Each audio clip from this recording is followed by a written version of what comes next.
Oh,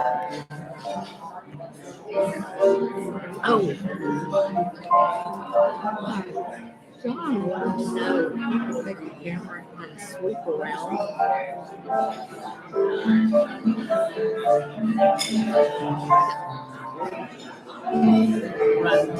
I know. Yeah, he said he enjoyed watching. He was there.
Welcome to our weekly Thursday meeting at the Rotary Club of Tyler. If you're a visitor with us, you've stumbled across the best service club in Tyler, bar none. Amen. Amen, that's right. Rotary has a mission statement which they try to promote at least 5 main kind of values. One of those values is service to others. Say that with me. Service to others. The second value is integrity. Integrity. A third value that they have that they try to promote is world understanding. World understanding. A fourth thing is goodwill. Goodwill. And the fifth thing is peace. Peace. You have now just said the basic thrust of what Rotary is all about. If someone asks you, well, what's Rotary all about? There's 5 things you can name right there. You've all said them. You all get an A. Congratulations. Also, we're part of a 1.4 million member movement. Keep that in mind, too. We're principally responsible for helping to eradicate as much as it can be eradicated polio from the planet. I want you to pay attention to your cell phones. Try to turn those things, turn them off or turn them to vibrate, whatever it is. Let's don't have them ringing while the meeting's going on. David Jones is here, and he's going to lead us in the Pledge of Allegiance and the national anthem. Thank you. Thank you. Let's stand together, please, and face the flag as we share our Pledge of Allegiance, followed by the national anthem. I pledge allegiance to the flag of the United States of America and to the republic for which it stands, one nation under God, indivisible, with liberty and justice for all. Oh, can you see by the dawn's early light what so proudly we hailed at the twilight's last gleaming, whose most lights and bright stars through the perilous fight, for the ramparts we watched were so gallantly streaming, and the rockets went there, the mufflers singing in air, gave proof to the night that our flag was still there. Oh, say does that star-spangled banner yet wave, o'er the land of the free, and the home of the brave. Please remain standing for our invocation. Let us pray. Bless the Lord, O my soul, and all that is within me. Bless his holy name, who forgives our sin, who heals all our... You may be seated.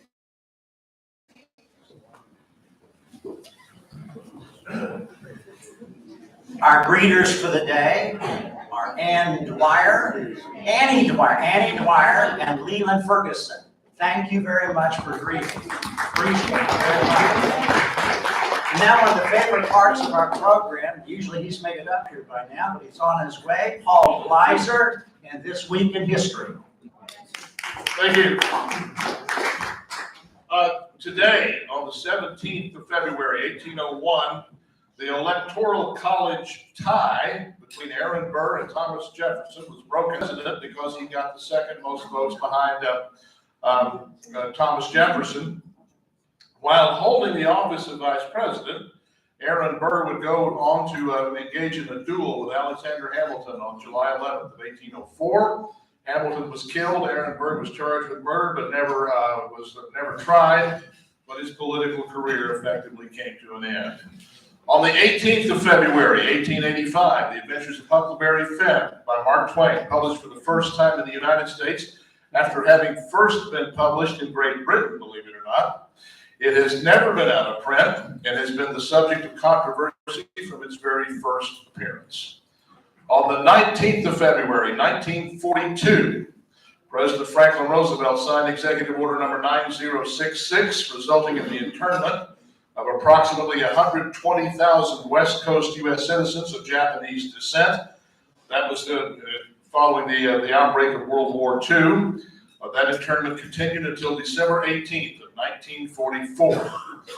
On the 20th of February, 1962, in a near desperation Cold War bid to catch up with the Soviets, a small NASA spacecraft called Friendship 7, carrying astronaut John Glenn, was launched from Launch Complex 14 at Cape Canaveral in Florida. Glenn became the fourth human to fly in space and the first American to orbit the Earth. His successful three-orbit flight would serve to make him a hero on the order of Charles Lindbergh. On the 21st of February, 1885, 102 years after it was first proposed, the Washington Monument was formally dedicated in Washington, D.C. At 555 feet. It was the tallest building in the world at the time, until it was eclipsed by the Eiffel Tower 5 years later. By federal law, it will always be the tallest structure in Washington, D.C. On the 22nd of February, 1980, speaking of the Cold War, in one of the most significant of all Cold War confrontations, the United States Olympic hockey team defeated the very heavily favored Soviet hockey team in what came to be called the Miracle on Ice. Who watched? Everybody, some of you are lying. Everybody says they did now, but I watched. I did. Now, oh yeah, I was there. I wasn't there. It was absolutely amazing, and a lot of people thought that was the gold medal game. It was not. That they had played it 2 days later. They played the Finnish team's times, the Mexican staged a final assault and either killed or executed all but 7 of the approximately 180 that were there defending the garrison. Birthdays in the coming week starting today. Basketball great Michael Jordan turns 59 today. Tomorrow, John Travolta turns 68. Vanna White, also tomorrow, turns 65.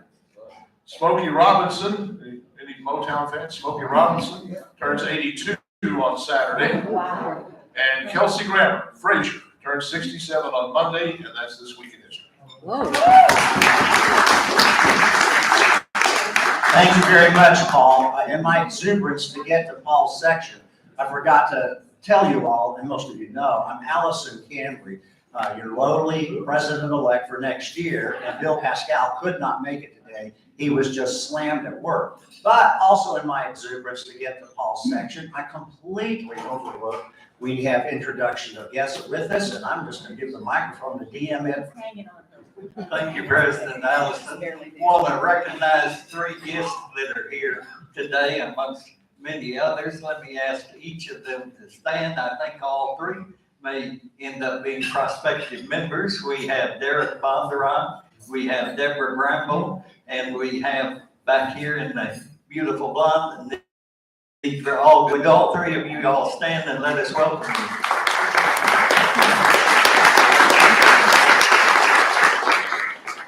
Are there any other guests or visitors other than our main speaker that need to be introduced now that I've overlooked? I think that was pretty much it. Okay, great. The monthly board meeting for our Rotary Club is going to be tomorrow, February the 18th. We will start the meeting early. We're going to start at 11:45 instead of noon. The location is at Eubank. I can give you the address, 6120 South Broadway, but it's next door to Andy's, is where they're located. Rotary International Convention's coming up to Houston on January the 4th, June the 4th through the 8th. Have you registered yet? I know I have registered. I'm planning on going. I hope some of the others of you will as well. Volunteer opportunity for Hangers of Hope on Saturday, February the 19th. From 9:30 to 12:30, a sign-up sheet is with Holly, but yet we're pretty much full. I don't know if they would turn down volunteers, but anyway, that's a great opportunity. I hope to go to that as well. Volunteer opportunity for Champions for Children, Thursday, March the 3rd, 5:30 to 8. Sign-up sheet is with Holly. We also need your January volunteer hours. Please email them to Holly. We'll keep up with that. It helps us toward one of our awards to turn in all our volunteer hours. Programs for February 24th next week will be the RILA 2021 participants. That's always a great program where you can see how these young people's lives have been changed in ways they never would have expected. Okay, we're going to go right ahead into our program. Our program presenter this morning is Kyle Penney. He's with the East Texas Communities Foundation. Kyle basically grew up in Richardson. He got his bachelor's degree from Baylor University.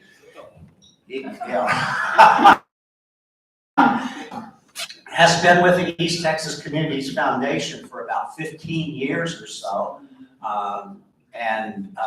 He has a child in college who's doing remote learning with TJC, and then another, I believe it's a son that's at home with homeschooling.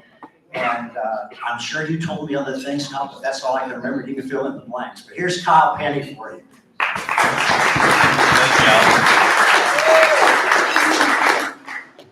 One of my stints before coming to the Communities Foundation, I worked at the Children's Medical Center. And Children's Medical Center was the beneficiary of a generous gift from the Rotary Club of Dallas. So, and part of the compromise on getting that gift was I became a member of the Rotary Club of downtown Dallas. So we have some great memories of working with them through their 100th anniversary and things like that. So I do appreciate what Rotary clubs do for us. And y'all are always a great group to talk to because you represent so many different corners and professions and areas of our community. So it's always great to visit with you. It's been some time, I think, since we talked last, but I want to give you a little update on what's going on at the Community Foundation since we last visited. We were founded in 1989, so we're a little over 32 years old now. In that time, we've received $188 million in contributions and granted out about $121 million in grants. And we currently manage about $143 million in charitable assets, all dedicated for some particular charitable cause in 400 plus charitable funds. So the difference between a community foundation and a private foundation, for example, is this idea of 413 different charitable funds. Most private foundations are one fund set up by one family or one organization. A community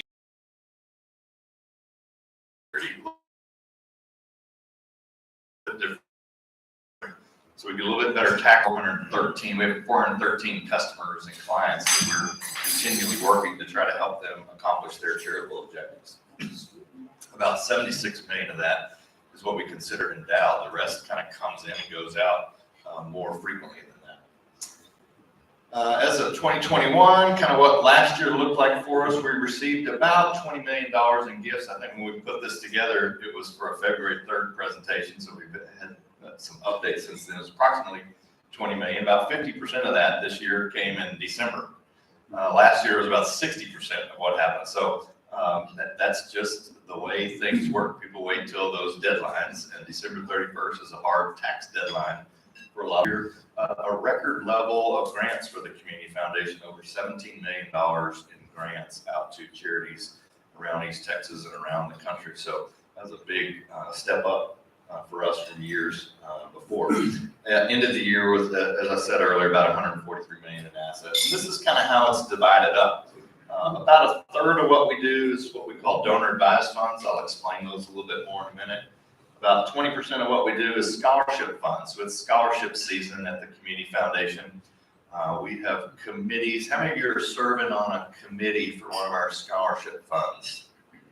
Oh, that's unusual. There are about 300 people in the area that will be serving on committees to help select from among over 600 applicants. Had about 1,000 kids start applications for nearly 90 scholarship funds. So that keeps us real busy this time of year and ends up making some students and especially their parents real happy towards the end of this semester. Nonprofit endowment funds, we manage nearly 100 endowment funds that are set up specifically to benefit one charity. So maybe set up by the organization, maybe set up by somebody who wants to leave a gift to support one of their favorite charities. So that's a big part of our business. And then some designated funds that don't fit neatly into those other categories, and field of interest funds that I'll explain a little bit later as well. So you still might be asking, what is the Communities Foundation?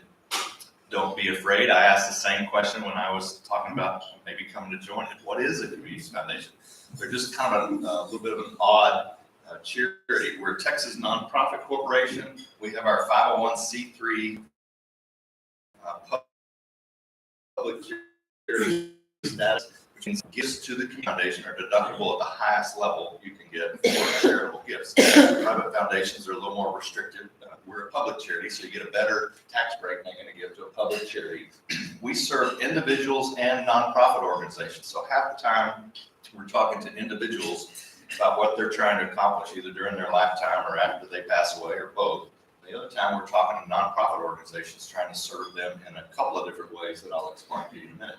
We cover a 32 county region. That's a huge swath of East Texas because there's not really other community foundations serving that area. That's kind of a territory that's reasonable for us to cover.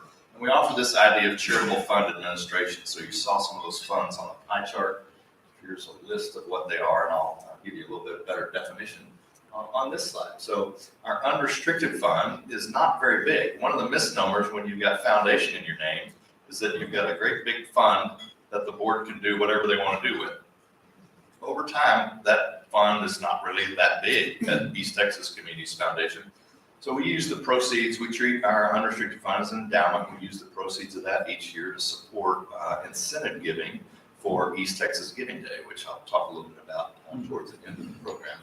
But if you want to leave a gift to the Communities Foundation unrestricted fund, it's wide open for you. So you're welcome to do that. And basically what happens with that is the board is left with discretion on what to do with that, how to serve all those communities.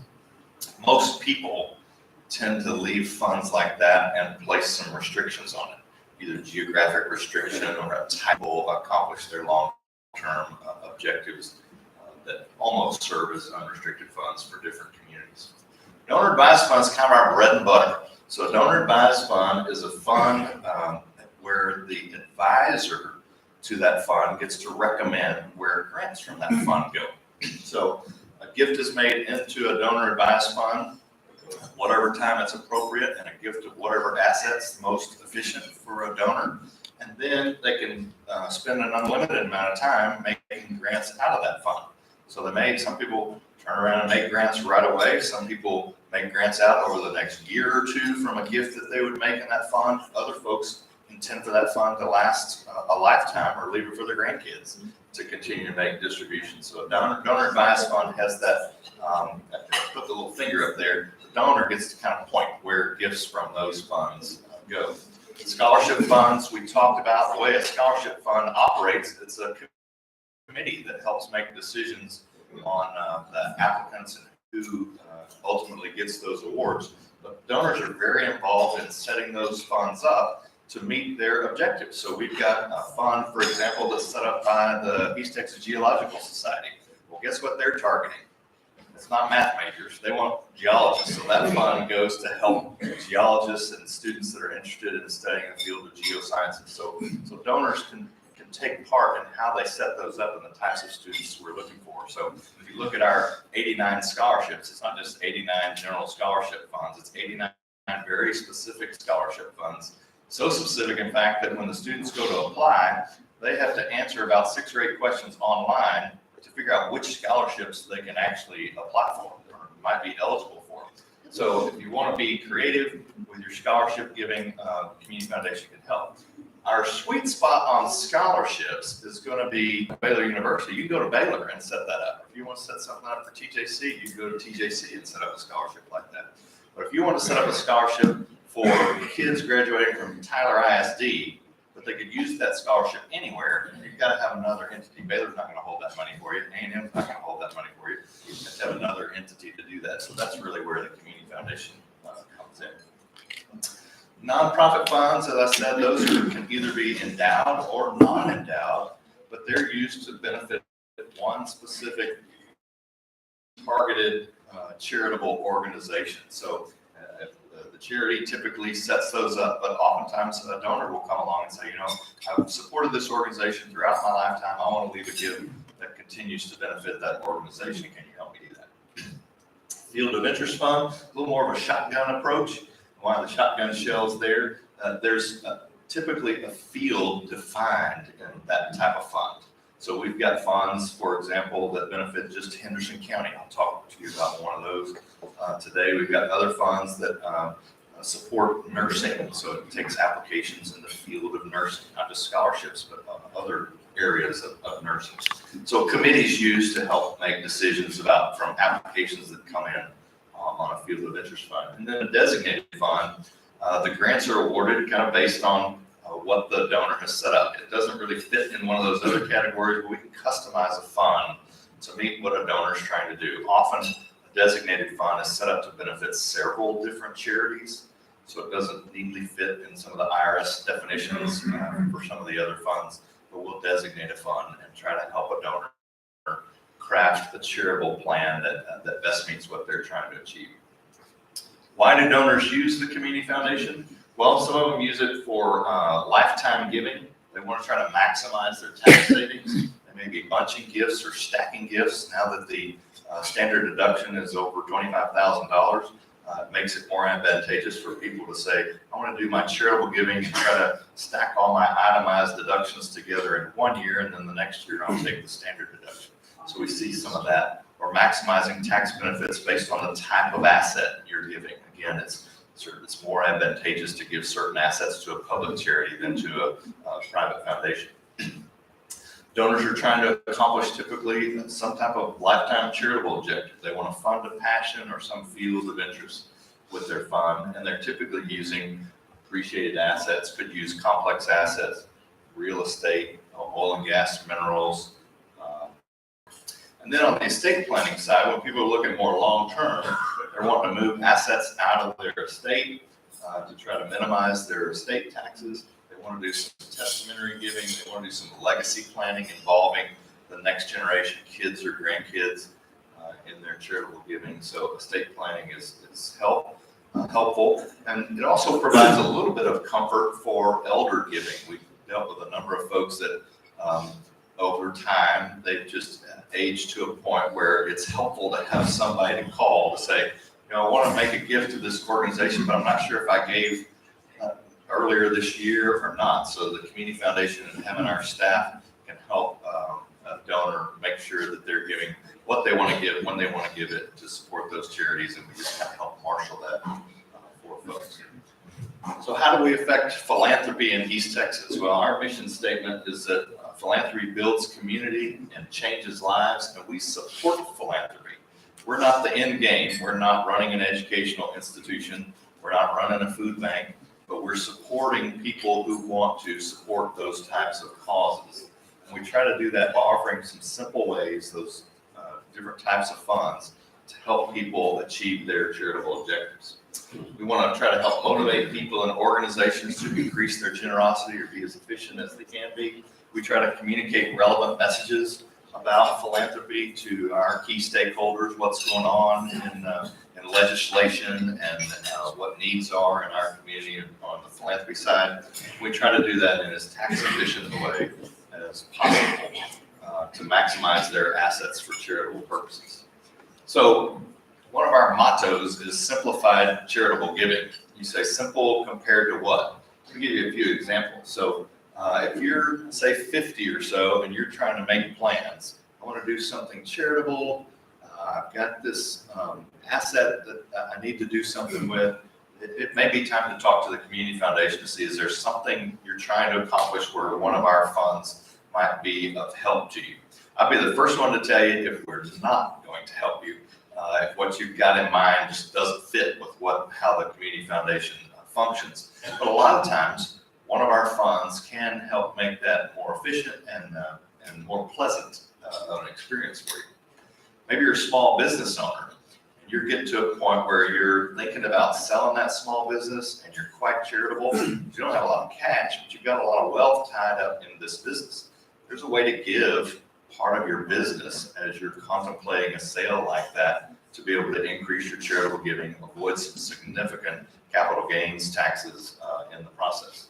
Maybe you're a real estate investor or an entrepreneur, people that are wheeling and dealing in businesses or in real estate all the time. Again, if you're charitable, one of those assets might be a good gift to consider giving all or a portion to charity in one of those transactions, and a community foundation can help you do that.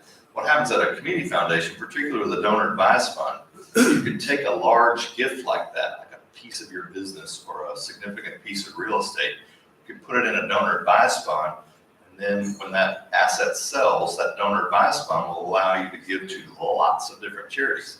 So you don't have to go all around town saying, I want to give you 2% of this real estate deal, and I want to give you 5% of this real estate deal, and we're all going to get together and sign the deeds on this kind of transaction when we sell this. A donor advised fund, usually a community foundation, makes that, simplifies that for you. Maybe you just want to get more organized or make sure that you're being as tax efficient as possible with the assets you're giving to charity. That may be a reason